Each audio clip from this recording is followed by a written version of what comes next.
Sehingga yang terjadi adalah masyarakat yang di bawah tidak bisa memperoleh air bersih secara murah, gitu. Mereka harus beli mahal. Dengan apa? Dengan truk tangki. Kebayang nggak? Itu padahal dulu adalah lahan mereka, ya. Mereka bisa menggunakan air ini untuk bertani, untuk konsumsi, namun sekarang harus beli. Kenapa? Karena mata airnya dijual, ya, dimiliki oleh swasta. Nah, itu disebut dengan privatisasi. Dan yang kedua di pasal 9-nya itu adalah jika swasta mau mengusahakan air ini, boleh menguasai lahan orang lain. Nah, itu kan itu bertentangan dengan undang-undang. Orang lain dipaksa untuk menyediakan lahan buat swasta. Ya, bukan untuk negara loh ya, untuk swasta. Misalnya, di sini ada sumber mata air, ya. Ini milik saya. Swasta boleh ngambil alih itu untuk diusahakan. Sehingga swasta boleh beli lahan saya dan mengalirkannya melalui lahan milik saya, gitu ya. Nah, itu yang terjadi. Jadi seakan-akan di sini adalah swasta boleh memiliki sumber daya air. Kebayang jika di ini undang-undang ini sampai lolos, sampai digolkan dan tidak dibatalkan oleh MK, yang terjadi adalah seluruh sumber air di Indonesia dikuasai oleh swasta dan kita harus beli untuk menggunakan air. Sangat mengerikan sekali kan? Ya. Nah, untungnya kita punya mekanisme kebijakan yang boleh mengajukan judicial review, pembatalan undang-undang melalui MK. Nah, di sini terlihat sekali bahwa undang-undang ini titipan siapa? Titipan swasta, pihak-pihak yang mencari rente, ya, pemburu rente, rent seeker, ya.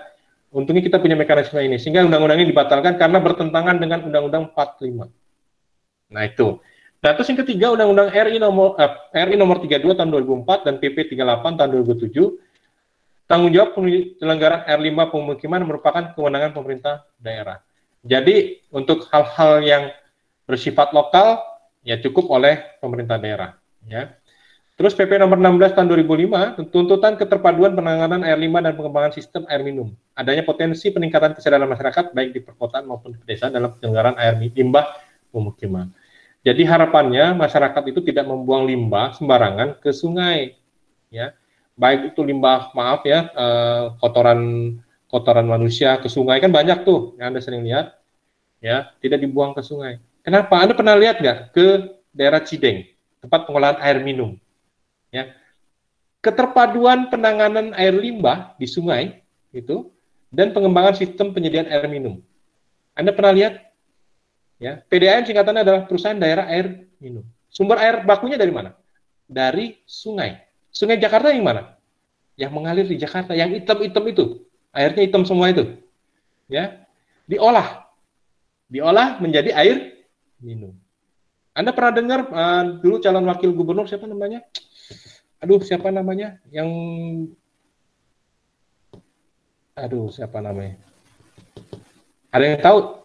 Yang kemarin calon wakil gubernur yang mendampingi gubernur sekarang,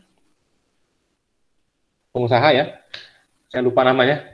Kan dia datang ke tempat pengolahan air minum. Anda tahu yang dia minum di gelas itu merupakan air olahan dari limbah tinja. Ya, oh ya, Sandiaga Uno, terima kasih, saya lupa namanya. Ya, Pak Sandiaga Uno pernah lihat Anda di TV ya, dia datang ke tempat pengolahan limbah air minum, ya, di situ ada limbah tinja, limbah air minum yang airnya sudah hitam sekali, terus dia bisa langsung minum, tuang airnya langsung minum. Nah, itu ada tuntutan keterpaduan. Jadi untuk daerah-daerah yang tidak memiliki air baku lagi, ya, kalau di Bogor air bakunya ada mata air. Kalau di Jakarta sudah tidak ada mata air. Sehingga apa? Nggak mungkin dia beli PDAM beli truk tangki kan dari Bogor. Berapa banyak dia beli. Sehingga apa? PDAM Jakarta itu mengolah air baku permukaan. Air baku permukaan itu apa? Ya air sungai-sungai itu. Yang hitam, yang kotor. Yang diolah menjadi air minum. Keterpaduan di situ. Ya. Nah, terus yang terakhir Undang-Undang RI nomor 17 tahun 2019 tentang sumber daya air. Nah, ini merupakan undang-undang baru ya tahun 2019 sebagai pengganti Undang-Undang nomor 7 tahun 2004 ini. Penggantinya yang bertentangan dengan undang-undang. Nah, undang-undang ini sudah dirubah total, ya bukan total lah ya. Ada pasal-pasal tadi, pasal 8 dan pasal 9 yang merupakan titipan para pengusaha tadi, itu sudah dihapus. Sehingga yang berhak mengelola air itu adalah negara. Tidak lagi swasta, tidak lagi boleh swasta itu menguasai lahan masyarakat atau menguasai sumber-sumber air. Dan tidak lagi boleh swasta itu menjual air dengan semaunya. Maka itu ya di sini undang-undang ini sudah sesuai dengan pasal 33 Undang-Undang tahun 45. Ya, di sini sudah dibentuk. Sehingga apa?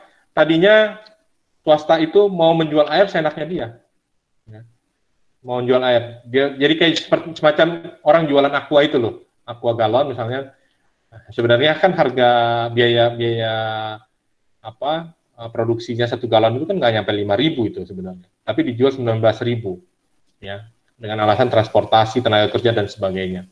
Ya, kebayang sama Anda, kalau Anda buat mandi pun harus bayar sebahal itu. Ya, karena mereka asumsinya menguasai mata air. Ya. Nah, kalau PDAM, terus PDAM gimana? PDAM itu dia bukan swasta yang menjual air. Itu adalah BUMN atau BUMD, Badan Usaha Milik Daerah, yang mengelola atau menjual air. Ya. Harganya pun ditentukan berdasarkan perda, bukan perda itu kan menyangkut DPRD ya. Jadi harga air itu ditentukan oleh perda, bukan oleh untung rugi, tidak.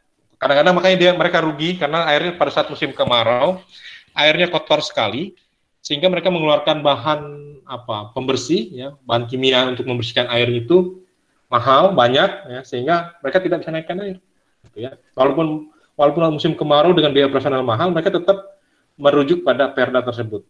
Merugi, iya merugi. Tapi pada saat musim hujan mereka untung, gitu ya. Itu yang terjadi. Ya, jadi tidak bisa sembarangan swasta sekarang menjual air atau menguasai sumber mata air. Oke, ini asas-asas ini Anda bisa pahami sendiri. Ini ada di undang-undang ya. Contohnya misalnya kemanfaatan umum, artinya memberikan manfaat sebesar-besarnya bagi kepentingan umum. Keterjangkauan, artinya ketersediaan air harus dapat dijangkau setiap individu baik secara lokasi maupun secara ekonomi. Ini sudah ada keterangannya di setelah panah. Ini sudah saya berikan keterangan-keterangan arti atau maknanya dari setiap asas ya. Jadi saya tidak perlu bacakan kembali. Ini Anda cukup mengetahui saja. Nah, yang kedua adalah oke, sebelum itu sumber daya air ada yang mau bertanya nggak? Sebelum saya masuk ke sumber daya energi. Ada yang mau bertanya supaya jika ada yang belum paham supaya bisa diberikan penjelasan. Tidak ada, kita masuk. Izin bertanya, Pak. Silakan, Fahmi. Ya. Baik, Pak. Perkenalkan lagi, Fahmi Idris, NIM 5301. Tadi di slide 6 Pak mengenai sumber daya air, kan itu pada abad 21 itu mengalami krisis air ya, Pak. Nah, mungkin nggak sih Pak, abad sekarang ini kita mengalami krisis bisa lebih parah daripada abad 21. Nah, jika memungkinkan, hal apa sih Pak yang dapat mencegah supaya itu tidak terjadi, khususnya kita sebagai akademisi supaya hal itu tidak terjadi gitu Pak. Terima kasih. Baik, makasih Fahmi ya. Nah, abad 21 saja sudah mengalami water stress, kebayang ya. Abad 21 kan berarti kan sebelum tahun 2000. Ya. Nah, seperti abad 22 bagaimana? Nah, pada saat water stress ini kan coba lihat water stress ya. Air itu 2,5% adanya air tawar. Ya. 69,69% itu adalah di kutub. Ya. Nah, kebayang sama Anda, kutub itu berbatasan dengan apa? Dengan laut. Ya. Nah, 69% dari 2,5%. Jika terjadi pemanasan global terus-menerus, kutub ini sudah mencair. Ya, sudah mencair. Nah, kalau mencair gimana? Berarti air ini masuk ke laut. Kalau air ini masuk ke laut, apa yang terjadi? Berarti sudah terjadi pengurangan jumlah air tawar. Itu pertama. Ya. Nah, yang kedua tadi adalah water stress ini salah satunya terjadi karena mekanisme alam itu sudah tidak mengalami proses dengan baik. Contoh tadi, ya pada saat penguapan air laut menguap, ya Anda pasti pernah belajar proses penguapan air laut. Ya pada saat air laut menguap terjadi pembentukan awan. Awan ini akan tertiup angin menuju ke daerah yang tekanan udaranya rendah. Di mana itu? Di gunung. Ya, sehingga apa yang terjadi? Awan selalu hujan biasanya, awan selalu hujan pada saat dia ke daerah tekanan rendah menuju gunung. Pada saat di daerah pegunungan itu biasanya tertabrak oleh daerah tekanan air itu menjadi semakin berat dan nabrak gunung dan sebagainya. Turunlah air hujan di situ. Artinya apa? Air itu mengalami proses penguapan di daerah rendah, di daerah laut, dan daerah paling rendah sebenarnya, ya, daerah rendah, terus mengalami penguapan menjadi awan, terbawa ke daerah yang mengalami tekanan rendah, yaitu daerah pegunungan. Nah, daerah pegunungan ini daerah tinggi. Logikanya apa? Logikanya air mengalir dari daerah tinggi menuju ke daerah rendah. Ya, sehingga pada saat daerah tinggi air tumpah, air hujan, logikanya harusnya air itu terserap ke dalam tanah, seharusnya. Namun yang terjadi adalah air ini terbuang masuk ke dalam sungai. Dari sungai langsung menuju ke laut. Artinya apa? Tidak terjadi proses penyerapan air dengan baik. Nah, terus cara mengatasinya bagaimana? Cara mengatasinya adalah jangan membiarkan daerah gunung, ya, daerah pegunungan itu dikonversi menjadi daerah tembok. Ya. Jangan dibiarkan. Ya, jadi daerah pegunungan itu diharapkan tetap sebagai daerah pertanian, tetap sebagai daerah pegunungan, hutan, ya, atau daerah perkebunan. Jangan dikonversi menjadi daerah tembok seperti yang terjadi di puncak. Ya, itu kan sudah menjadi villa-villa dan hotel-hotel. Sehingga apa yang terjadi? Yang terjadi adalah masyarakat di Jakarta mengalami suplai air berlebih, banjir. Itu yang terjadi. Nah, terus bagi cara mengatasinya bagaimana? Makanya di daerah puncak, semua villa, hotel yang menyalahi tata ruang, ya, tata ruang itu akan dibongkar. Pernah dengar ya? Akan dibongkar. Stres mereka. Makanya sekarang jualan villa di puncak itu murah. Ya, dijual villa di puncak, luas tanah 600 meter persegi, harga hanya 100-200 juta. 200 juta, luas tanah sekian di puncak. Zaman dulu dia berapa miliar. Ya, kenapa? Sudah ada peringatan. Kan tata ruang itu melarang membangun. Ya, izin itu keluar itu jika tidak menyalahi tata ruang. Sehingga apa? Mereka dianggap menyalahi aturan. Ya, sehingga mereka jual tuh supaya mereka masih tetap dapat keuntungan. Ya, kalau misalkan dihancurin oleh pemerintah, dirobohkan kembali menjadi fungsinya menjadi penyerapan air, mereka tidak dapat apa-apa. Nah, terus bagaimana cara mengatasinya dari kelangkaan air tadi? Penegakan hukum harus diterapkan, nggak bisa enggak.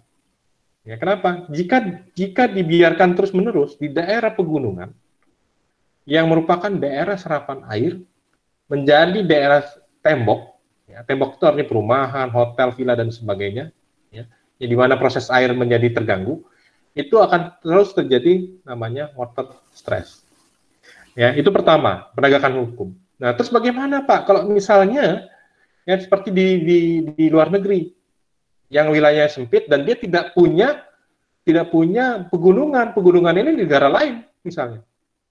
Ya, otomatis negara ini dia harus menggunakan namanya mesin pengolah air. Pernah dengar nggak di Arab Saudi dia mengolah air laut menjadi air minum? Di Israel misalnya. Di Israel itu mengolah air laut ya menjadi air minum karena mereka nggak punya sumber air, ya, terbatas sumber air tawarnya. Itu yang terjadi. Ya, itu yang terjadi sehingga ada dua hal yang saya pahami sampai sekarang adalah penegakan hukum untuk memperbaiki tadi proses air. Yang kedua adalah ya harus menggunakan teknologi. Mau nggak mau menggunakan teknologi untuk melakukan proses pengolahan air. Demikian Pak Mi. Ada lagi yang mau ditanyakan? Sudah cukup Pak, terima kasih. Baik, terima kasih. Ada lagi yang lain? Tidak ada? Jika tidak ada, kita coba ke energi. Ya, energi. Ya, energi. Ya, ini saya tidak perlu jelaskan lagi semua, gitu ya. Oke, di sini aja ya. Cara baca ini pasti sudah pada tahu. Ya, sudah saya jelaskan. Jadi ini populasi yang mengakses electricity listrik artinya ya, itu meningkat dari tahun ke tahun karena memang kita ada program pembangunan tenaga listrik 30.000 megawatt ya, bahkan saat ini kalau Anda mau tambah daya cuma bayar 180.000, padahal kalau kemarin tuh di atas jutaan gitu ya, sekarang murah ya, karena ada program tadi ya, setiap orang sudah bisa mengakses electricity atau listrik ya, kecuali di daerah-daerah yang memang belum ada jaringan listriknya ya. Terus populasi dengan energi yang bersih ya untuk memasak ya. Jadi ini masih masih orange ya. Jadi kita masih bukan seperti di luar negeri yang semuanya sudah full dengan listrik ya untuk masak. Kita masih menggunakan gas, masih menggunakan kayu bakar mungkin, masih ada yang menggunakan minyak tanah di beberapa provinsi ya. Jadi masih belum semua. Ya wajar lah ya, karena kita juga masih terbatas dengan perekonomian kita yang belum bisa menggunakan atau membeli peralatan listrik untuk memasak misalnya ya. Terus CO2 emisi kontribusi CO2 dari bahan bakar ya, itu 2,1 metrik ton karbon. Jadi karbon yang dihasilkan itu 2,1 ton per tahun. Bukan per total watt hour. Jadi total WH ya. Kalau itu kan KWH gitu ya. Itu masih tinggi ya. Sampai sekarang masih tetap 2,1 ton ya untuk menghasilkan energi yang menghasilkan pencemaran CO2 ya. Nah, jadi akses terhadap energi yang dapat diandalkan, berkelanjutan dan modern itu melipat gandakan bagian energi terbarukan dalam bauran energi dunia. Ya, karena sekarang semua di dunia ini sedang menggalakkan energi terbarukan. Kenapa? Mereka sadar bahwa fosil itu makin lama makin habis. Sumber daya energi tambang itu ya fosil, minyak tanah, minyak bumi, gas dan sebagainya, batu bara dan sebagainya, itu kan lama makin habis. Kenapa? Dia bukan energi terbarukan.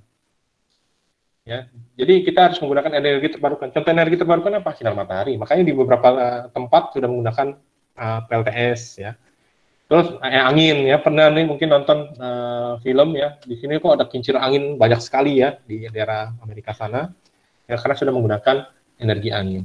Ada lagi yang menggunakan energi pasang surut air laut ya. Ada lagi yang menggunakan biofuel minyak gitu ya, minyak sawit atau minyak dari tumbuhan yang bisa dipanen.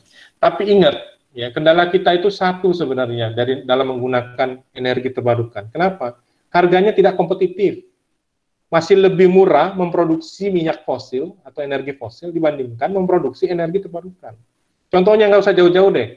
Anda bisa beli bensin dengan harga 6.000 kan? 6.500, 6.000 atau 7.000 lah untuk Pertalite. 7.150 Pertalite. Anda beli minum Aqua berapa? Satu botol yang 1,5 liter itu. 7.000, 8.000. Masih lebih murah beli bensin daripada beli Aqua. Ya kan? Sehingga tidak kompetitif kalau beli ini. Ya, sehingga yang terjadi adalah contoh yang paling murah, yang paling mudah energi terbarukan contohnya adalah minyak kelapa sawit. Ya, berarti kan minyak goreng kan? Minyak kelapa sawit kan minyak goreng. Harga per liter kan sudah 12.000, 13.000. Sedangkan harga bensin hanya 7.500 Pertalite. Itu sudah di pom bensin.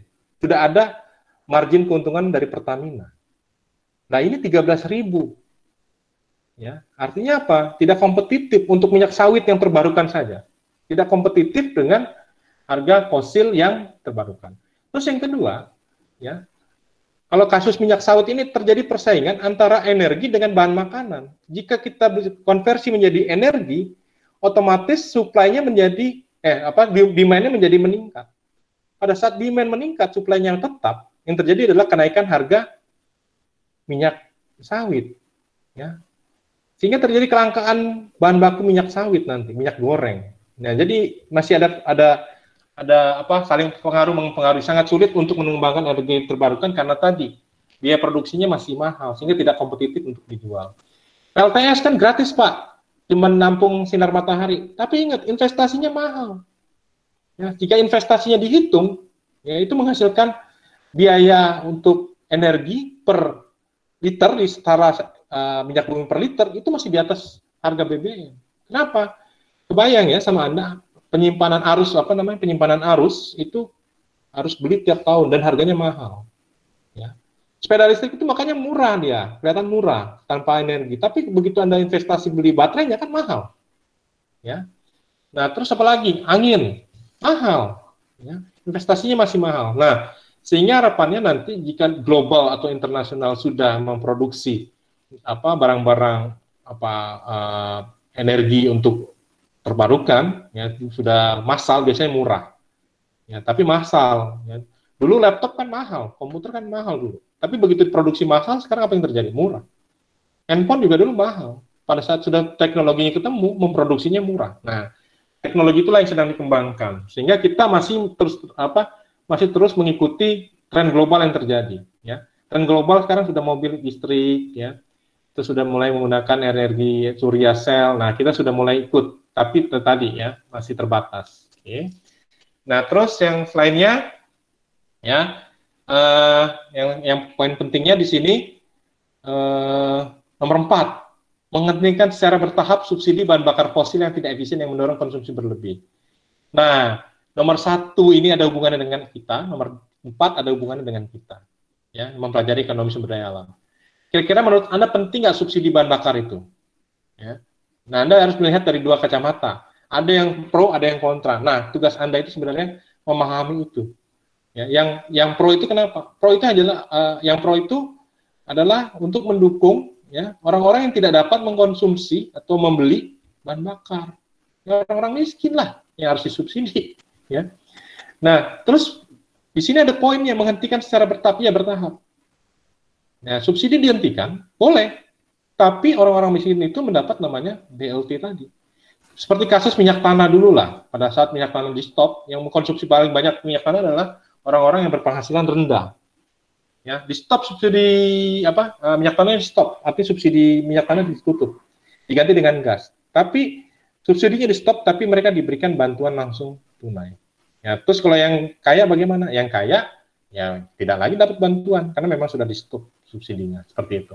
Ya, jadi Anda harus bisa melihat dari nomor 1 dengan nomor 4 ini dari 2 kacamata, yang pro dan yang tidak bisa dilakukan dan bisa tidak dilakukan. Itu Anda harus melihat dari sisi kacamata ilmu, ya, bukan dari dasar emosional atau pemahaman egoisme gitu ya. Tapi harus dari ilmu lihatnya. Ya. Nah, ini minyak bumi dan gas merupakan sumber energi yang ya masih sampai sekarang, bahkan energi yang dibilang kita energi listrik itu adalah energi terbarukan, tapi ingat sumbernya adalah batu bara. Ya, batu bara itu apa? Energi tidak terbarukan, energi fosil. Walaupun listrik yang kita konsumsi adalah energi terbarukan, energi ramah lingkungan, tapi sumber untuk menghasilkan energinya ini adalah dari batu bara. Kenapa dari batu bara untuk menghasilkan energi listrik? Karena batu bara yang paling murah, ya, yang paling murah sampai saat ini untuk menghasilkan energi listrik. Ya, 1 ton batu bara itu tidak sampai 1,5 juta ton. Sehingga apa? Kalau dibagi dengan pembagian, dia menghasilkan sekian megawatt, dihitung-hitung masih 600 sampai 800 rupiah per kWh. Nah, PLN menjual berapa? 1.400 sampai 1.500. Berarti masih ada keuntungan sekitar 700. Tapi ingat, itu batu bara itu 800 adalah bahan bakunya. Ada investasi PLN yang harus digunakan, dan ada tenaga kerja dan sebagainya yang diambil dari 700 tadi. Ya. Terus kenapa nggak pakai minyak bumi? Ya, minyak bumi kan harganya sudah 7.000 per liter. Tidak cukup. Nanti apa Anda mau bayar listrik per kWh 7.000? Kan nggak mungkin. 1.500 saja kita aja sudah istilahnya berat gitu ya. Ini 7.000. Nah, itulah makanya negara itu mencoba mencari sumber-sumber energi yang murah sebenarnya. Ya, sampai saat ini batu bara yang termurah, gitu ya. Nah, Indonesia menempati ini bisa Anda baca. Ya, dulu kita negara eksportir, sekarang menjadi negara importir. Ya. Jadi produksi minyak kita terus mengalami penurunan, ya, namun konsumsi selalu meningkat. Ini kita lihat. Ya, produksi selalu mengalami penurunan dari tahun ke tahun. Kenapa? Ingat, energi atau sumber daya tambang itu adalah tidak terbarukan, artinya jika dikonsumsi terus-menerus akan habis. Ya, terus yang selanjutnya, produksinya dari tahun ke tahun meningkat. Kenapa selalu meningkat? Ya, karena jumlah penduduk selalu meningkat. Ya, Anda aja tadinya nggak punya motor, begitu 17 tahun minta beliin motor, sudah nambah konsumsi energi minyak bumi kan? Ya, jadi semakin bertambah jumlah manusia, maka akan bertambah jumlah konsumsi energi. Ini saya skip saja. Ya. Bisa baca sendiri, ini juga saya skip saja, Anda bisa baca sendiri. Ya. Nah, terus yang selanjutnya adalah sumber daya perikanan. Sebelum sumber daya perikanan, ada yang mau bertanya ke sumber daya energi? Silakan. Ada yang mau bertanya? Sumber daya energi, kalau nggak ada, saya skip ke sumber daya perikanan ya. Ini SDGs 14. Ya, kita lihat di sini ya, jumlah SDG 14 mensyaratkan ada lahan konservasi ya, berarti marine protected area itu stuck sejak tahun 2018 ya, 23,4% dari total perairan. Ocean Health Index atau perairan yang bersih di Indonesia ya, itu skornya 58 ya, merah. Kita masih belum bisa menangani laut yang bersih ya. Ya masih kan kita tahu kan kemarin ada seminar tentang limbah laut ya, marine debris ya, kotoran-kotoran di laut ya, di mana semua sampah yang mengalir ke sungai ujung-ujungnya akan mengalir ke laut ya. Kebayang ya, kita pernah lihat ada sampah tempat tidur, sofa, meja dan sebagainya itu ada di sungai. Nah, itu yang ujung-ujungnya akan mengalir ke laut. Makanya biasanya kalau di DKI itu sudah ada namanya alat penangkap limbah tadi ya, kotoran tadi ya, langsung diangkat sebelum mengalir ke laut. Terus ada namanya jumlah tangkapan yang overeksploitasi ya, itu kita sudah mulai baik, mulai terkontrol ya tahun 2014 sejak zamannya Bu Susi ya. Illegal fishing dikontrol di situ. Hingga tahun 2014 itu 21,2, dia bisa ditekan segitu, ya. Penangkapan berlebih, ya, karena Bu Susi itu dengan sangat tegas melarang illegal fishing, ya, dan semua penangkapan itu dikontrol, ya. Terus penangkapan dengan troll itu sangat jauh menurun, ya, tapi tinggal 36,9%. Ya, dari tahun 2014, tapi masih ambang batas bawah, artinya masih terjadi sampai sekarang. Ya, Anda pasti dengar istilah cantrang tadi, ya, yang rame itu troll. Ya, terus marine biodiversity threat, ya, ini kita tidak punya data. Ya, oke, ini yang terjadi. Ya, produksi perikanan global, Cina itu paling besar produksinya, tapi ingat sekali lagi, ya, apa yang terjadi? Mereka mencuri ikan. Di mana? Salah satunya dari Indonesia, ya, dari Indonesia ya. Kalian pernah dengar yang kapal-kapal China masuk ke perairan Indonesia, ya, karena di laut mereka sudah terbatas, habis, ya, dari mana lagi? Ya pasti ada yang mencuri dari kita, ya. Ini produksi kita. Nah, terus yang selanjutnya adalah teoretiknya adalah sumber daya ikan itu bersifat fugitif, ya. Artinya ikan itu nggak punya KTP, nggak punya batas, ya. Nggak punya batas, nggak punya KTP. Kamu jangan melintas ke negara Thailand, nggak bisa. Dia bisa bergerak bebas melintasi lautan batas administrasi. Itu timbul masalah tadi, IUU fishing, illegal, unregulated, unreported. Illegal itu apa? Illegal itu artinya tidak dapat izin. Ya. Terus yang kedua adalah mereka menggunakan alat-alat penangkapan yang ilegal. Artinya apa? Troll itu ilegal. Karena kenapa? Merusak. Mata jaringnya kecil sekali. Ya, sehingga alat tangkap ini adalah tangkap yang ilegal yang dapat jika digunakan dapat merusak sumber daya alam. Unregulated itu apa? Unregulated itu tidak sesuai dengan aturan-aturan yang ditentukan. Misalnya kapal kecil kapal besar hanya boleh menangkap di atas 8 mil. Kalau dia nangkap ke dekat perairan, maka ikan yang di dekat perairan dekat pantai akan habis. Ya, karena diambil semua oleh mereka. Terus izin-izin itu tidak terbit, tapi mereka tetap menangkap. Masih ada nggak sampai sekarang? Masih. Ya. Unreported, ya. Kalau ikan-ikan ini ditangkap tidak dilaporkan, yang terjadi adalah kita tidak bisa menghitung stok di alam. Nah, stok ini tujuannya apa? Supaya untuk bisa mengontrol penangkapan. Kalau mengontrol penangkapan, artinya terjadi pengendalian. Kalau tidak dilaporkan, kita tidak punya data stok, sehingga kita tidak bisa mengendalikan penangkapan. Ya, sehingga biomas habis, nanti terjadi kelangkaan sumber daya ikan. Yang timbul masalah baru adalah overfishing dan over capacity. Overfishing itu apa? Kelebihan penangkapan. Artinya antara stok ikan di alam dengan penangkapan lebih banyak penangkapan. Anda tahu jika stoknya 100, ya diambil 100, maka tidak ada lagi yang berkembang biak. Over capacity itu apa? Over capacity itu kelebihan dari penggunaan kapasitas. Kapasitasnya berupa kapal. Ya, misalnya kapal ini seharusnya maksimal di suatu perairan itu maksimal 50 GT, tapi masuk 70 GT. Nah, terjadi over capacity. Kenapa? Sia-sia, 20 GT nganggur, gitu ya. Itu yang terjadi. Ya. Nah, ini ya IUU fishing. Anda bisa baca sendiri ya. Nah, jadi IUU fishing ini ternyata kalau dilihat ini ya, FAO aja ya menghitung itu Indonesia itu mengalami kerugian 30 triliun per tahun. Ya, FAO.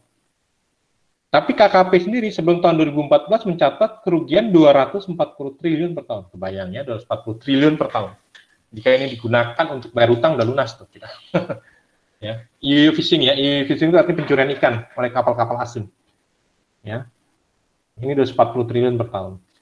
Nah, terus IUU fishing selain penangkapan ikan apa? ABK Indonesia yang bekerja di kapal asing. Anda pernah dengar nggak ABK kita yang disiksa, ya, mati dibuang ke laut? Itu yang terjadi. Kenapa? IUU fishing. Ya, dia kan unregulated, tidak mengikuti aturan. Ya, jadi orang ditipu-tipu untuk bekerja menjadi ABK, ya, paspornya ditahan, terus identitasnya disembunyikan, begitu mati atau meninggal dibuang di laut. Ya, itu dia ilegal dan unregulated. Terus apalagi terjadi penyelundupan. Kapal-kapal pencuri ikan ini selain mengambil ikan, mereka tuh biasanya membawa barang-barang penyelundupan. Ya, jadi mereka dari Cina misalnya kemarin di Natuna. Ya, setelah dibongkar ternyata apa yang terjadi? Ada narkotik, ya, ada barang-barang selundupan, ya baju, ya apa gitu ya. Nanti ditukar di laut, ya mereka pulang ngambil ikan, nangkap ikan, gitu ya. Nah ini rentan dengan penyelundupan. Dan yang selanjutnya adalah penangkapan ikan itu sendiri, IUU fishing. Oke. Nah terus kita lihat di sini.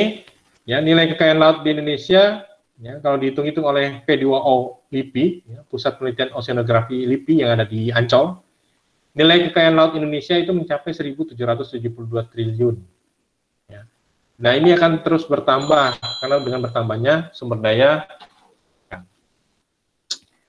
Ya, terus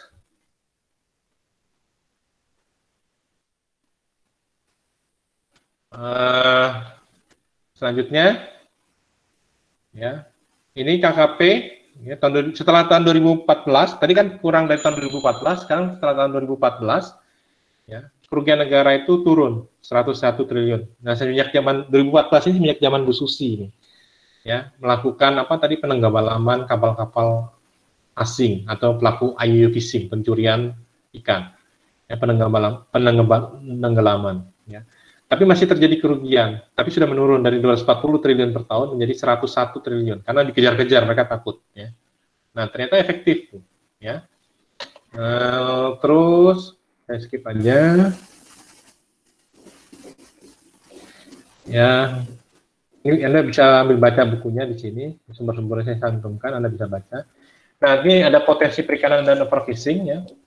Indonesia, ya, fully exploited dan over exploited. Ini menjadi masalah. Fully dengan over atau artinya apa? Kita lihat di sini. Fully itu kondisinya jika pemanfaatannya dari 50% sampai kurang dari 100%. Itu fully. Ya. Nah, jadi upaya penangkapan dipertahankan dengan monitoring ketat. Kalau over exploited itu sudah di atas 100%. Artinya apa? Misalnya stoknya itu 100, dimanfaatkan lebih dari 100. Ya, habis gitu ya. Itu maksudnya seperti itu. Nah, TOPS potensi ini terbagi menjadi 11 WPP di seluruh perairan dan laut Indonesia. Jenis ikannya terbagi ini, ya. Nah, sehingga dibuat tabel bentuknya seperti ini. Ini adalah permen KP. Ya. WPP itu membagi menjadi ini. Selat Malaka dan Laut Andaman WPP 571. Potensinya berapa? Misalnya ikan pelagis itu 99.000 ton. JTB, jumlah tangkapan yang diperbolehkan. Nah, JTB ini biasanya adalah 80% dari potensi. Ini adalah stok, ya. Nah, potensinya ini. Tingkat pemanfaatan berapa? 0,83. Ya, berarti sudah di atas ini pemanfaatannya. Ya. JTB itu kenapa 80%? Karena asumsinya kalau ditangkap 80%, yang 20% masih bisa beranak pinak untuk berkembang biak. Ya, itu yang terjadi. Nah, terus yang gimana yang di atas satu? Ya penangkapannya di atas ini berarti. Ya, di atas ini. Kok bisa? Kan potensinya cuma 99.000, nangkapnya 100. Bagaimana? Itu namanya potensi. Ya, potensi. Berarti kan ada, bisa jadi kalau kita kan nggak mungkin menghitung stok dengan pasti di laut. Kita bisa dengan pendekatan, model perhitungan produksi. Ya, kita estimasikan sekian potensinya. Ya berarti namanya potensi, ada kemungkinan lebih dari ini, ada kemungkinan. Ya. Tapi potensi yang berdasarkan hasil tangkapan, ya, berdasarkan model itu sekian. Makanya tidak boleh lebih dari satu. Kenapa? Kalau satu, potensinya hanya sekian diambil semua, ya tidak ada lagi yang produksi. Gitu ya. Itu maknanya pembacanya. Ya. Sehingga apa? Di tabel ini Anda bisa lihat contohnya ini ya. Di Selat Malaka dan Laut Andaman, ya, PPP 571, potensi sekian. Untuk ikan pelagis kecil, potensinya sekian, 99.000 sekian. ITB-nya 70 sekian, ya. Nah, ini tingkat pemanfaatan sudah sekian. Berarti ini masuk pada fully, gitu ya. Sudah masuk fully exploited. Karena kenapa? Kurang dari 1.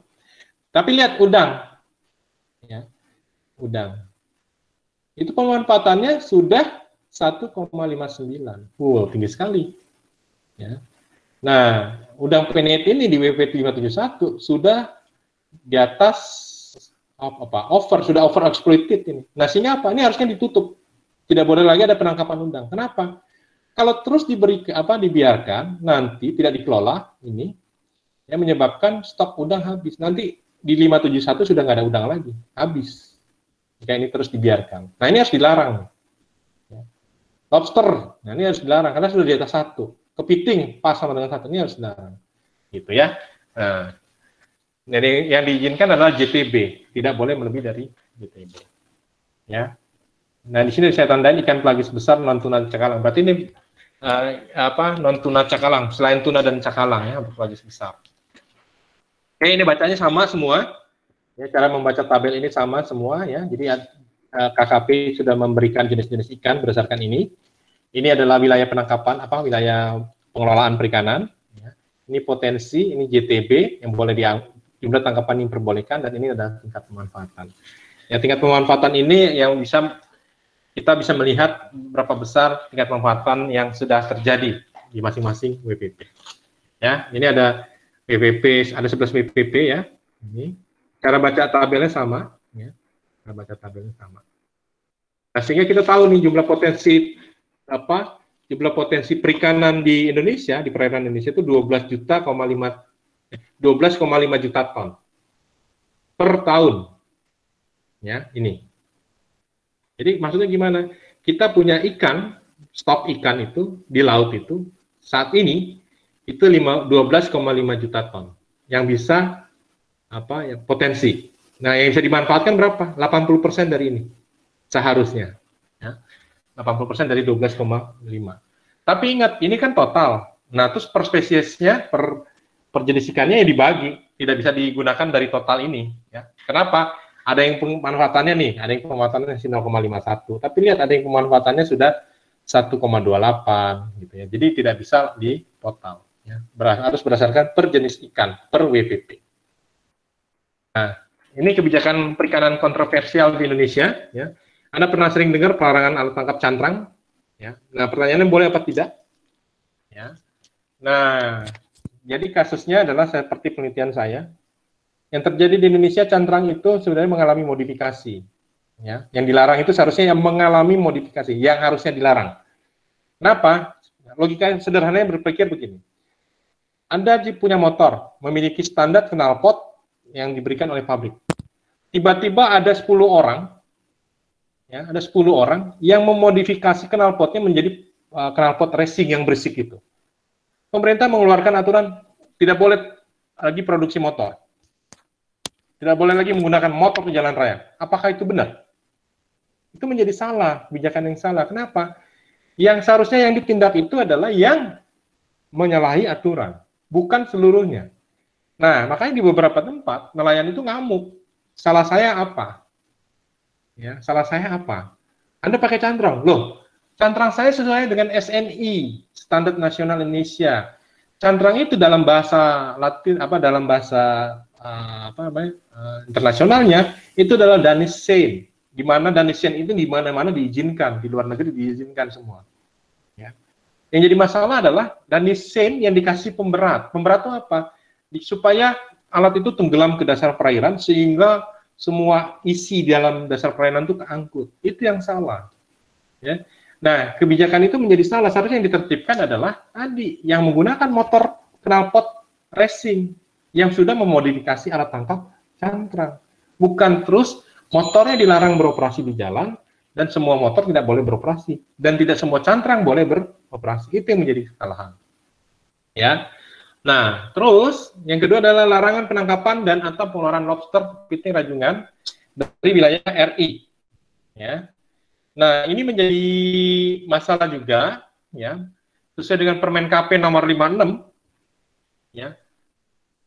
Bibit lobster itu boleh diambil apa tidak? Ya, ada yang pro, ada yang kontra. Tapi ingat, ya, Anda harus memiliki teori, ya. Teorinya apa? Bibit lobster yang bisa dimanfaatkan itu yang hidup di alam hanya 0,2%. Karena saya juga melakukan penelitian ini di Lombok, ya. Kenapa? Jika tidak dimanfaatkan, lobster ini akan mati sendiri. Kenapa? Pertama, dia akan mati dengan sendiri. Kenapa? Namanya bibit lobster kena ombak, itu pasti mati. Ya. Yang kedua, dia akan dimakan oleh predatornya. Predatornya siapa? Ikan. Gitu ya. Jadi makanan ikan dia. Nah, itu menjadi masalah. Nah, terus apa yang terjadi? Ya, hanya 0,2% yang bisa hidup di alam. Kenapa? Karena mereka bisa mencari tempat yang aman dari ombak, ya, dari gelombang. Yang kedua bisa aman melarikan diri dari predatornya. Nah, terus bagaimana caranya? Ya, apakah diizinkan atau tidak? Kita namanya mengukur tadi alokasi optimal. Ya, jangan semuanya dilarang dan tapi ingat jangan semuanya boleh diambil. Namanya alokasi optimal. Toh kalau tidak dimanfaatkan oleh nelayan, itu akan mati sendiri, ya. Sehingga nelayan tidak mendapatkan keuntungan dari sumber daya alam. Tapi ingat juga, tidak boleh nelayan menghabiskan semua bibit lobster. Kenapa? Nanti nggak ada lagi yang berkembang biak. Oke, sekarang yang menurut jurnal hanya 0,2% yang bertahan di alam. Oke, sekarang kita kendalikan jadi 10% saja yang harus disisakan. 90% atau 80% boleh dieksploitasi. Jadi 20% dilarang misalnya. Boleh nggak?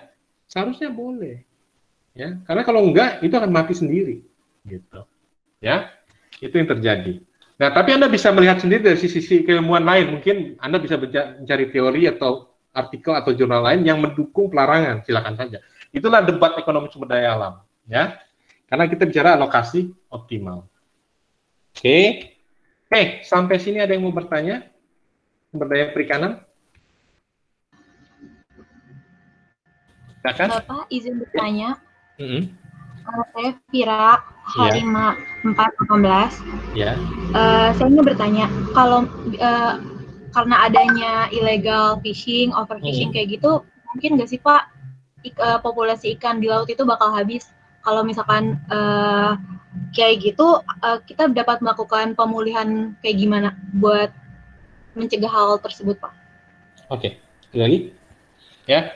Jadi gini, illegal fishing dengan overfishing itu akan menyebabkan habisnya stok di alam atau menyebabkan kelangkaan sumber daya di alam. Nah, yang bisa dilakukan adalah penegakan hukum. Ya, semua pelaku IUU fishing, ya, pelaku pencuri ikan ini harus dikejar, harus ditangkap. Ya, Bu Susi dalam hal ini sudah tepat. Dia melakukan penangkapan atau penenggelaman pelaku illegal fishing. Kenapa? Karena kalau ditangkap, ya, pelaku illegal fishing ini kan rata-rata dari luar negeri kan, dari Cina, dari Vietnam, dari Thailand, dari Malaysia, ya. Nah, mereka itu bermodal kuat. mereka ditangkap, ya, ditangkap kapalnya disita. Undang-undangnya menyatakan bahwa mereka bisa menebus kembali. Menebusnya berapa? Itu murah sekali, hanya di bawah 100 juta, sedangkan kapal mereka di atas 1 miliar. Nah, sehingga apa yang terjadi? Mereka tebus itu kapalnya, mereka nyuri lagi. Dan itu aja terus yang terjadi. Mencuri lagi, ya, tebus, mencuri lagi. Toh dari tangkapan mereka, mereka dapat ratusan sampai miliaran. Dengan sangat mudah mereka tebus. Nah, kebijakan Bu Susi itu sudah tepat dari satu sisi, ya, tenggelamkan. Karena begitu ditenggelamkan, mereka nggak bisa tebus. Mereka harus beli kembali dengan harga miliaran. Tapi ingat, penenggelaman itu juga butuh perhatian. Pertama, ya, untuk menyiapkan penenggelaman, roketnya itu kan mahal, ratusan juta sekali nembak, ya. Atau penenggelaman itu, ya, itu membutuhkan biaya mahal. Itu satu. Yang kedua, penenggelaman kapal itu akan menyebabkan laut tercemar. Kenapa? Begitu ditenggelamkan, olinya ada di situ, bensinnya ada di situ, minyak-minyaknya ada di situ. Pencemaran itu yang terjadi. Nah, Pak Menteri yang sekarang, ya, Pak Edi Prabowo, ya, itu mengeluarkan kebijakan daripada kita tenggelamkan, lebih baik kita sita dan tidak boleh ditebus. Ya, sehingga apa? Kita konversi menjadi apa? Menjadi kapal latih untuk para calon nelayan. Jadi digunakan kapal latih. Yang kedua, ini bisa kita sita, dikelola oleh koperasi untuk memanfaatkan nangkap ikan. Nah, dirubahlah di situ aturan bahwa itu tidak boleh ditebus, gitu ya. Nah, itu satu, ya. Jadi yang pasti adalah pertama adalah penegakan hukum, ya. Harus ada namanya tidak ada lagi pencurian. Karena kalau terus ada terjadi pencurian, restocking seperti apapun percuma karena ikan diambil orang terus. Yang kedua, ya, untuk memulihkan sumber daya alam bagaimana? Bisa pertama dengan restocking. Restocking itu apa? Memulihkan stok dengan menyebar bibit di laut. Ya, restocking. Tapi ingat, menyebar bibit di laut ini juga butuh waktu yang cukup lumayan mahal dan lama. Terus caranya apa lagi? Dengan namanya daerah konservasi. Pernah dengar nggak kalau daerah konservasi itu apa? Ya, tidak boleh ada penangkapan sama sekali kan? Sehingga apa yang terjadi? Kalau daerah konservasi tidak ada penangkapan sama sekali, berarti ikan akan ngumpul di situ. Pernah dengar ini barung-barung belantai atau mungkin bukan orang Sumatera Barat ya. Jadi daerah inti itu tidak boleh diganggu, ya, sehingga ikan akan beranak pinak di situ banyak sekali. Nah, ikan yang keluar dari daerah konservasi itulah yang harus yang boleh ditangkap. Nah, itu sudah ada yang jawab. Pernah lihat barung-barung belantai? Jadi barung-barung belantai itu adalah sebenarnya ilmu konservasi secara adat lokal, ya. Jadi biasanya di sungai kalau ini kita bicara sungai, ya, di ujung A dengan ujung B dipasang tali, dibilangnya itu adalah tali goib. Ya, itu ya, tali goib. Ikan larangan. Jadi kayak sejenis daerah larangan gitu, Pak. Selama ikan itu ada di dalam tali-tali ini, itu tidak boleh ada yang nangkap ikan. Ya, kalau ada yang nangkap ikan, dia akan terkena kutuk, gitu ya. Nah, terus yang boleh dimakan yang mana? Yang keluar dari tali itu. Nah, yang keluar dari tali itu biasanya siapa? Biasanya ikan-ikan yang nggak ada kedapatan makan. Karena di daerah inti, di inti tadi itu makanan terbatas, sehingga ikan itu akan keluar. Yang boleh ditangkap itulah yang di luar daerah inti. Yang di luar tali-tali goib tadi. Sama, di laut bukan dengan tali goib, tapi dengan namanya rambu-rambu. Ya, dibatasi dengan rambu-rambu. Ini adalah kawasan konservasi. Nggak boleh sama sekali ada aktivitas penangkapan di situ. Ya, sehingga daerah ini seluas misalnya 100 hektar itu tidak boleh dimanfaatkan, tidak boleh ada penangkapan. Jika ada penangkapan, Anda ditangkap. Siapa yang ngawasi? Biasanya adalah para nelayan itu sendiri, kelompok atau masyarakat situ. Sehingga di daerah inti itu tidak boleh ada penangkapan. Yang boleh, dan itu dipatok dengan apa? Dengan rambu-rambu. Ada rambu. Anda sering lihat nggak di laut itu ada rambu-rambu yang ngapung-ngapung. Nah itu, ya, itu tidak boleh. Sehingga apa? Nelayan itu nangkap biasanya dia di sebelah rambu-rambu itu, setelah rambu-rambu itu. Itu ikan yang jadi kalau kita lihat di dalam daerah inti itu ikan banyak sekali. Ya, sehingga ikan akan terus bertambah di situ. Ya, yang boleh ditangkap adalah di luar itu.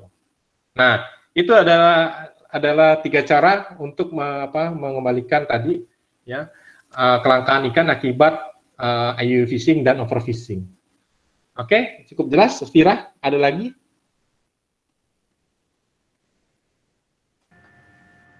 Jelas, Pak. Terima kasih. Ada lagi yang lain? Sebelum kita ke sumber daya apa tadi deh? Sumber daya hutan. Ya, oke, sumber daya hutan ya. Kita mulai sumber daya hutan itu SDGs 15 ya. Kita lihat di sini ya, SDGs 15. Kata kuncinya di sini lab online ya. Jadi ada parameter yang menjadi apa yang berhubungan dengan hutan dan lahan ya, adalah permanent deforestation ya. Itu 1,1. Ini merah dari 2018, tapi saat ini tidak ada lagi perkembangan. Ya ini seperti ini.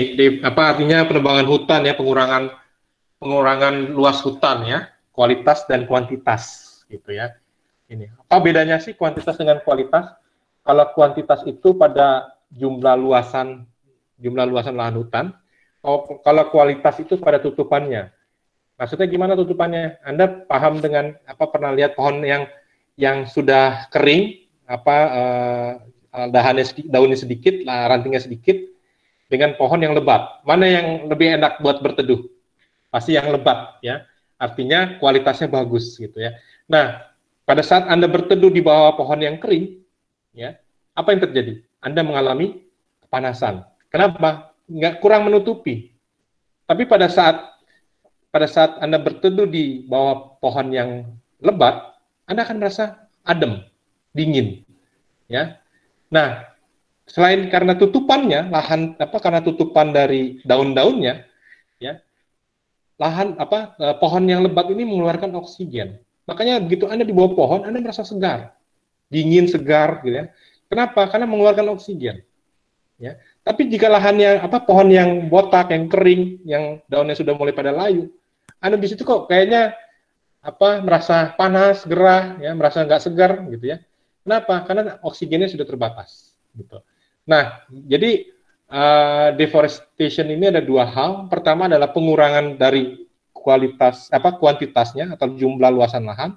Yang kedua dari kualitas hutannya. Ya, hutannya itu. Jadi itu yang terjadi, ya.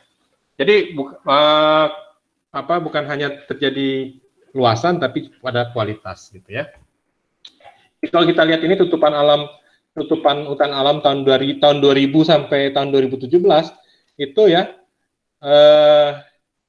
kita lihat di sini ya. Itu lihat Sumatera 22% ya. Indonesia 43%. Tutupannya tinggal 43%. Tutupan tadi bicaranya adalah kualitas dan kuantitas ya. Terus ini wilayah berhutan alam yang dibebani izin coba. Ya, kita lihat di sini total yang dibebani izin 50 juta hektar. Dibebani izin itu maksudnya apa? Yang sudah dibebani izin 30 juta hektar. Ya, yang tidak dibebani izin 50 juta hektar. Maksudnya dibebani izin itu apa? Dibebani izin itu berarti sudah ada izin pemanfaatan, boleh ditebang, boleh digunakan sebagai hutan produksi. Ya, artinya apa? Kalau sudah dibebani izin berarti ada kemungkinan 32 juta hektar ini mengalami konversi. Gitu ya. Itu yang terjadi. Nah, terus ya, laju deforestasi per region-regionnya Sumatera itu ya. Ya, kita lihat di sini terjadi pengurangan terus dari yang Sumatera dari 10 juta mengalami pengurangan 972 hektar ya. Rata-rata per tahun 251 hektar. Ya, kita lihat di Indonesia dari 82 juta ya mengalami penurunan sebesar sekian, lajunya rata-rata sekian ya. Jika ini dibiarkan terus, apa yang terjadi? Ya, sudah nggak ada hutannya, gitu ya. Kita lihat di sini ya trennya dari tahun 2009 sampai 2013 yang warna biru, ya. Ini sedikit nih, sedikit, ya. Tapi yang dari 2013 sekian, ya sudah mulai. Ini kalau dicambungin ini nyambung sini ya, kayak yang biru. Ini 2014 tuh naik. Wah sangat tinggi sekali. 2014 ya, terus turun. Ya. Tahu kenapa ini terjadi? Karena pembukaan jalan tol. Ya. Jadi konversinya besar ya. Oke ya, 8,3%. Jadi ya memang ada kepentingan pembangunan dan ini ya, cuma sampai sejauh mana atau seberapa besar boleh dikonversi. Ya. Ini apa tumpang tindih luas izin korporasi di dalam dan di luar, ini tumpang tindihnya. Ini kawasan hutan, ini tumpang tindih dengan apa yang izin korporasi tadi ya. Ini HPH dan sebagainya. Ini kawasan hutannya lebih kecil daripada kelapa sawit ya. Tambang ada di dalam hutan. Ini Anda bisa baca sendiri ya kurva-kurva ini. Cuman saya mau menunjukkan aja di sini ya. Yang ini yang penting ya. Jadi kalau kita lihat di sini ya, distribusi anomali suhu udara pada periode 1990 sampai 2017 cenderung bergeser ke kanan yang mengindikasikan adanya peningkatan nilai dan frekuensi anomali suhu udara. Ya. Nilai rata-rata anomali suhu udara bergeser sebesar 0,43 dari kondisi acuan 0,65 yang menandakan telah terjadi peningkatan sebesar 66,7%. Jadi kalau kita lihat di sini, ya, periode 1 ini, ya, terus periode 2 bergeser ke kanan, itu mengalami kenaikan 1 derajat.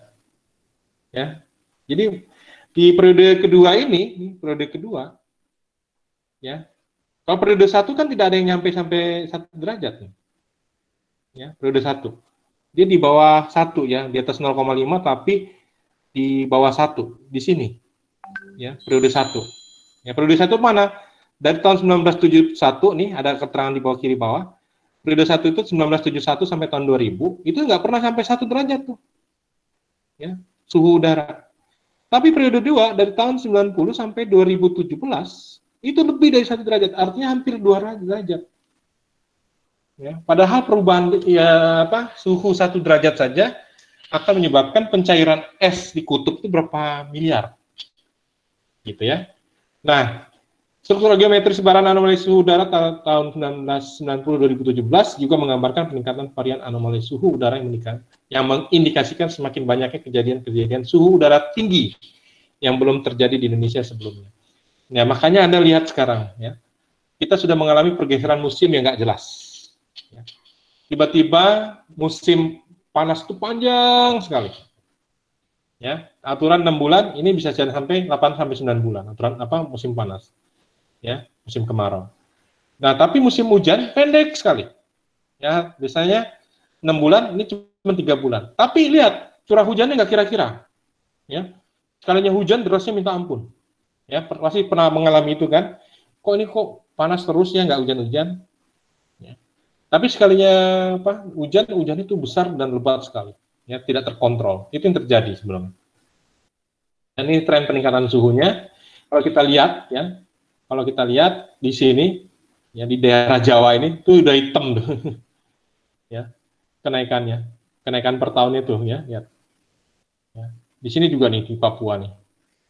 Ya. Kenapa nih sudah mulai terjadi perambahan-perambahan hutan? Ya. Nah, ini korelasi antara hutan dan suhu udara. Kalau kita lihat, saya langsung bacakan aja kesimpulannya ya. Di sini Anda bisa baca sendiri. Melihat korelasi antara hutan dan suhu udara. Melihat, kata-kata kuncinya di sini ya. Melihat korelasi. Korelasi itu apa? Hubungan. Hubungan antara hutan dan suhu udara. Ya. WFI, Forest Watch Indonesia, melakukan analisis pendekatan Forest Cover Ratio, FCR. FCR adalah rasio luasan tutupan hutan dengan luas kabupaten tempat hutan berbeda. Ya. Menunjukkan apa? Korelasi negatif yang kuat dan sedang menandakan besarnya pengaruh kehilangan hutan dengan terjadinya kenaikan suhu udara di wilayah tersebut. Artinya apa? Semakin tinggi nilai R, korelasi, maka semakin naik suhu udara. Ya, artinya apa? Semakin hilang hutannya, semakin berkurang hutannya, ya, semakin berkurang hutannya, maka semakin naik suhu udara. Artinya semakin panas. Ya, kenapa tadi? Ya, hutan itu kan mengeluarkan O2, ya, tutupan lahan akan menyebabkan penyerapan CO2 dan sebagainya. Ya. Nah, kita lihat di sini hubungannya dengan banjir. Ya, grafik atas dan grafik bawah antara rasio tutupan hutan berdasarkan region. Ya. Ini region. Ya. Di Papua lihat tutupan hutannya, ya, risiko banjir. Ya. Terus kita lihat Pulau Jawa. Ya. Rasio tutupan hutannya kecil kan, udah hampir habis kan, risiko banjirnya, ya lihat paling tinggi risiko banjirnya. Ya lihat sini, ya Sumatera dan Bali Nusa terlihat sudah hampir mendekati kondisi seperti di Pulau Jawa. Bali Nusa itu berarti ini, dengan Jawa mirip. Ya. Sedangkan Kalimantan dan Sulawesi baru akan mulai mengarah kondisi tersebut. Kalimantan Sulawesi mulai hutannya sudah mulai habis, ya sudah mulai habis, banjirnya mulai banyak. Ya. Untuk Maluku dan Papua, kondisi wilayahnya dapat dikatakan kecil dari risiko banjir, namun nilai risiko banjir tersebut dapat diprediksi akan terus meningkat dan terakumulasi seiring dengan semakin masifnya investasi berbasis lahan yang berpotensi mengurangi tutupan hutan di Maluku dan Papua. Dari gambar di atas juga dapat lihat bahwa nilai risiko banjir tinggi, maka nilai rasio tutupan hutan rendah. Kita lihat di sini, ya, hubungannya. Jadi kalau hutannya semakin sedikit, risiko banjirnya maka semakin banyak. Tutupannya semakin kecil nih, ya kita lihat nih Jawa ya, tutupan hutannya kecil banget, tapi banjirnya makin banyak. Ya. Ini Bali Nusa sudah mulai sedikit tutupan hutannya, banjirnya semakin banyak. Ya. Nah, Anda bisa menyimpulkan sendiri tadi, ya, bahwa semakin habis hutannya, semakin berkurang hutannya, suhunya semakin naik. Itu satu. Suhu udara. Nah, terus semakin habis hutannya, semakin berkurang hutannya, maka risiko banjirnya semakin naik. Ya. Ini tren lajunya, Anda bisa lihat sendiri, saya terlalu banyak. Oke. Nah, di hutan ada yang mau bertanya nggak? Di hutan ada yang mau bertanya? Tidak ada. Kita langsung ke perubahan iklim SDGs 13 ya. Ini apa Anda bisa lihat sendiri ya, energi CO2 yang dihasilkan. Nah, ini dia. Ini realistis saya ambil dari detik.com 8 Agustus 2020. Bahkan sebenarnya ada berita yang terbaru lagi ya 23 Agustus, tapi saya belum sempat karena ini sudah keburu diupload di course ya. Tadinya mau saya ambil 23 Agustus, itu mencair lagi ternyata katanya selain di Greenland ini ada lagi di kutub ya sebesar berapa miliar gitu. Ya tanggal 23 Agustus. Ya jadi kalau kita lihat di sini ya es ini mencair dalam sehari 12, miliar ton es. Wah, ini kalau dijadikan air berapa banyak gitu. Nah, kalau ini cair apa yang terjadi? Berarti permukaan, ya kebayang ya, jadi air di kutub, dia mencair kemana? Dia akan mencair ke laut. Pada saat es ini mencair ke laut, yang terjadi adalah, pertama, es ini kan air tawar, dia mencair ke laut, sehingga sudah berkuranglah stok air tawar. Yang kedua, ya, pada saat mencair ke laut, otomatis air di laut menjadi bertambah. Kalau air di laut menjadi bertambah, apa yang terjadi? Muka air laut akan naik, permukaan air laut akan naik. Makanya sering Anda baca nggak? Di daerah-daerah pantai sekarang sering terjadi rob. Ya, rob itu apa? Banjirnya daerah pantai akibat kenaikan muka air laut. Itu yang terjadi. Ya. Nah, kalau semua es di kutub mencair, apa yang terjadi? Permukaan air laut akan naik terus. Kalau permukaan air laut akan naik terus, yang terjadi adalah akan semakin tenggelamnya daerah pantai. Berarti akan kehilangan lahan daratan. Itu yang terjadi. Ya. Nah, kalau dilihat dari sini isu-isu perubahan iklim IPCC ya, tahun 2012, dampak ekonomi dari perubahan iklim itu lebih dari 200 miliar dolar ya. perubahan iklim per tahun, ya per tahun. Norman Norpes, ya, perubahan iklim memiliki dampak langsung pada pertumbuhan, ya, tadi, terus produktivitas, ya, kapasitas produktif, mortalitas, distribusi, dan sebagainya. Ya. Contoh pertumbuhan apa? Contohnya, ya, padi, ya seharusnya karena hujan harusnya dapat panen, tapi karena tidak hujan, maka padinya nggak tumbuh. Ya. Terus apa yang terjadi? Produktivitasnya akan menurun. Itu yang terjadi. Ya. Dan banyak hubungannya dengan perubahan iklim. Ya, perubahan iklim membuat sejumlah permukaan di bumi, salah satunya ada kecepatan mencairnya es di kutub utara. Ya. Ya, oke, Anda bisa baca ya. Ya, jadi terus perubahan iklim ini berdampak, contoh lain adalah terhadap produksi tangkapan ikan. Kenapa? Karena perubahan iklim ini menyebabkan angin yang sangat kencang, ya, di laut, ya, pada saat tekanan, kalau suhu, jadi ada hubungan antara suhu, tekanan udara, dan angin. Ya. Naiknya suhu udara di permukaan laut menyebabkan tekanan udara menjadi lebih rendah, sehingga yang terjadi adalah angin datang ke daerah tersebut. Nah, pada saat angin datang ke daerah tersebut, berarti terjadi gelombang tinggi. Nah, gelombang tinggi ini nelayan tidak bisa menangkap ikan. Ya, sehingga apa? Produktivitas nelayan akan turun. Ya, terus yang lain apa? Perubahan iklim ini menyebabkan curah hujan yang sangat tinggi misalnya. Sehingga terjadi banjir di mana-mana, tanah longsor. Ya, sehingga hutan-hutan atau perkebunan atau lahan pertanian dia longsor. Ya, sehingga menyebabkan kerugian. Ya. Terus perubahan iklim juga salah satunya adalah meningkatnya cuaca iklim yang panas, ya, contohnya menyebabkan lahan pertanian tidak bisa menghasilkan produksi atau mengalami puso, gagal panen. Ya, ini penjelasan tentang perubahan iklim, Anda bisa baca sendiri. Ini juga, ini perubahan iklim. Kalau dulu itu iklim itu tercatat dalam es, bisa dilihat sedimen, formasi gua, terumbu karang, dan bahkan cincin pohon. Ya, terus bisa diteliti dari sinyal kimia, ya, dari atmosfer. Nah, terus yang beberapa benda yang bisa diteliti itu lingkaran pohon, ya, mendapatkan catatan. Jadi ada karbon, ada bekas-bekas suhu dan sebagainya, itu ada di pohon dan sebagainya macam, ya, di gletser dan sebagainya.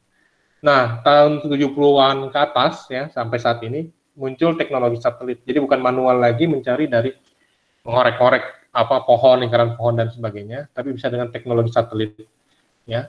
Jadi informasi itu banyak, karena kalau satelit kan di luar angkasa bisa memetakan bagaimana perubahan laut, ya, dulu seperti apa, terus tingkat es itu berubahnya seperti apa, itu tercatat dari tahun ke tahun. Ya, dulu es tingginya sekitar 100 meter misalnya tahun 70, sekarang misalnya tingginya tinggal 40 meter, berarti sudah dari penurunan 60 meter. Nah, penurunan 60 meter itu apa? Oh, terjadi pencairan es misalnya. Itu tercatat. Suhu permukaan laut dulu misalnya dia di bawah 50 meter dari pantai, sekarang kok sudah 1 meter di atas pantai misalnya. Itu bisa tercatat oleh satelit, ya. Ini Anda bisa baca sendiri juga, ya. Ini dampak-dampaknya juga bisa Anda baca sendiri karena cukup banyak. Nah, ini bagaimana menghentikan perubahan iklim, ya. Jadi kita meratifikasi juga perjanjian Paris, ya, bahwa tujuan perjanjian ini adalah menjaga pemanasan suhu jauh di bawah 2 derajat dan mengejar upaya untuk membatasi kenaikan suhu lebih jauh hingga 1,5 derajat. Jadi kenapa 2 derajat? Jadi sudah ada perhitungannya, ya, dari dalam perjanjian tersebut. Saya tidak ini kan, ya. Jadi kenaikan 1 derajat itu menyebabkan, ya, es di kutub mencair berapa miliar ton, gitu ya. Terus menyebabkan kerugian berapa miliar dolar. Itu sudah ada mereka ininya. Ya, 1 derajat berubah saja dampaknya itu banyak. Dampak dari produktivitas, dampak dari kerugian, dampak dari bencana alam dan sebagainya. Itu mereka menghitung besaran kerugian dari kenaikan 1 derajat. Ya. Apalagi 2 derajat gitu ya. Nah, makanya kita meratifikasi perjanjian Paris ini supaya mengontrol kenaikan suhu. Ya. Jadi setiap penandatanganan perjanjian sepakat untuk menetap batas emisi sukarela mereka sendiri dan untuk membuatnya lebih ketat dari waktu ke waktu. Jadi kita meratifikasi supaya menjaga pemanasan tetap di bawah 2 derajat. Nah, di sini ada videonya, ya, Anda bisa lihat bagaimana ini dari KLHK. Seringkali tidak kita sadari betapa indah dan berharganya bumi tempat tinggal kita ini. Kehidupan sehari-hari kita semua bergantung pada bumi tempat kita berpijak. Sejalan dengan perkembangan zaman dan perubahan gaya hidup manusia, bumi ini sedang mengalami kondisi yang memprihatinkan. Pertumbuhan industri yang menghasilkan limbah, ketidakpedulian dengan membuang sampah sembarangan, pencemaran air sungai, kendaraan bermotor yang bertambah tak terkendali, pemakaian energi yang berlebihan, pemupukan yang berlebihan, sampai pada pembakaran hutan dan konversi hutan alam. Kegiatan manusia seperti ini menyebabkan terjadinya penumpukan volume gas rumah kaca di udara. Jika volume gas rumah kaca semakin meningkat di atmosfer, panas matahari yang terpancar akan tertahan dan menyebabkan suhu permukaan bumi semakin panas. Jika panas bumi terus bertambah sampai 2 derajat, maka bumi akan mengalami bencana seperti cuaca ekstrim yang merusak panen, banjir, kekeringan, krisis air bersih, wabah penyakit, dan diikuti rusaknya ekosistem hingga punahnya berbagai ragam hewan dan tanaman yang berguna bagi manusia. Tapi, semua bencana mengerikan ini tidak perlu terjadi. Jika kita semua mau peduli dan ikut bertindak, kita dapat mulai dari rumah, dengan tindakan yang sederhana dan mudah. Ayo mulai sekarang, kita semua hemat air, matikan listrik jika tak dibutuhkan, berkendara hemat energi, buang sampah pada tempatnya, tanami pohon, cegah pembabatan dan pembakaran hutan, tumbuhkan gaya hidup hemat, daur ulang sampah plastik, dan menghindari setiap aktivitas yang mengemisi ke atmosfer. Mari kita lakukan ini bersama dengan semua bangsa di bumi ini. Semua bersatu menjaga bumi milik kita bersama. Dan ketika suhu bumi tidak meningkat ke titik 2 derajat, maka kita akan melihat kembali langit bersih, panen berlimpah, laut sehat, hutan lebat, dan hidup yang nyaman untuk semua orang.